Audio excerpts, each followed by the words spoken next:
Aquaman Dethroned by the upside at US box office after spending its first 3 weekends in release atop the US box office, has finally been dethroned from its #1 position domestically by one of the weekend's new releases, Stax Films' The Upside.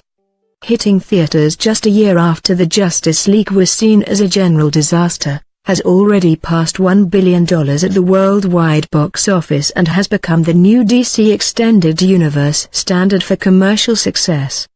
Directed by James Wan, explores Arthur Curry's struggles in a post-Justice League world as he learns that he is the heir to Atlantis.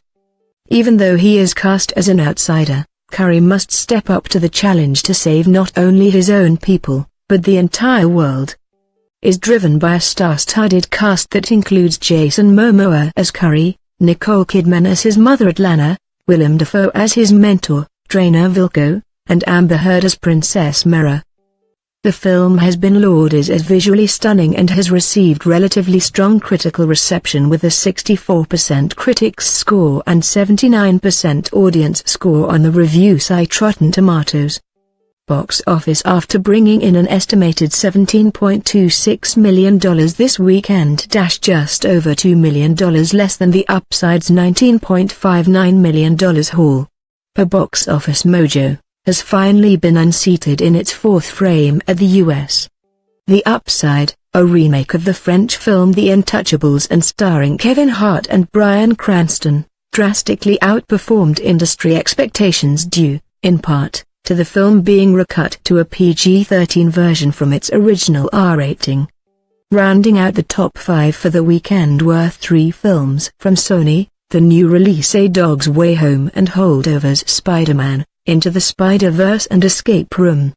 Despite scoring the lowest domestic opening weekend in the history of VidSay, is officially the highest-grossing movie in the extended universe at the global box office with a current total gross of $1.02 billion.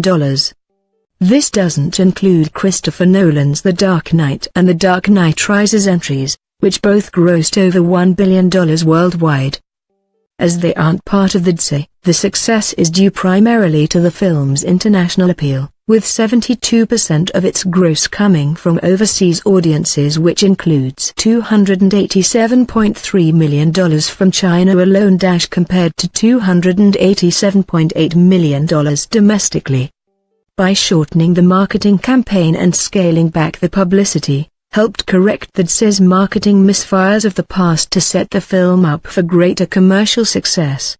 While it may not be the strongest reviewed film in VidSay, has now laid a roadmap for future release like Shazam and Birds of Prey and the fantabulous emancipation of one Harley Quinn, to succeed with less popular characters. Source: Box Office Mojo.